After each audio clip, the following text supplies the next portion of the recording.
يواجه المنتخب الوطني المغربي الذي ضمن تأهله لدور الثمن نظيره الزامبي 9 مساء بتوقيت المغرب برسم الجولة الثالثة والأخيرة من المجموعة السادسة من كأس الأمم الإفريقية لكرة القدم، وعينه على تحقيق نتيجة الفوز وإنهاء دور المجموعات في الصدارة. وكان المنتخب الوطني قد ضمن تأهله لدور الثمن على ضوء نتائج مباريات المجموعتين الأولى والثانية التي أجريت أول أمس الاثنين. أسود الأطلس عازمون على هزم منتخب زامبيا وإنهاء دور المجموعات في الصدارة، فبعد المباراة الصعبة ضد الكونغو الديمقراطية والتي جرت الأحد الماضي في ظل ظروف مناخية صعبة أثرت على مردود كتيبة وليد الركراكي، يتطلع أسود الأطلس اليوم للبصم على أداء جيد عرض ونتيجة ضد منتخب الرصاصات النحاسية من أجل خوض دور الثمن بمدينة سان بيدرو الساحلية وتوجيه رسالة قوية إلى خصومهم المقبلين.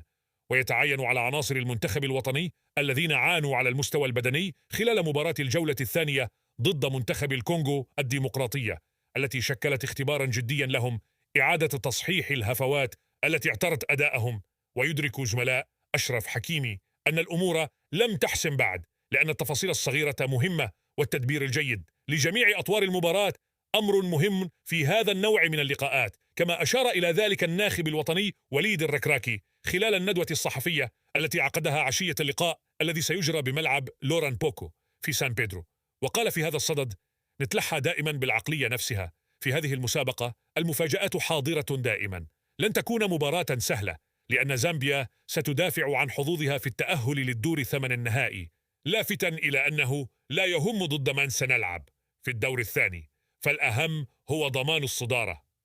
من جانبه أشار مدرب زامبيا أفرامو جرانت إلى أن لاعبيه سيدافعون بشراسة عن حظوظهم أمام المنتخب المغربي لانتزاع تذكرة الثمن من المسابقة.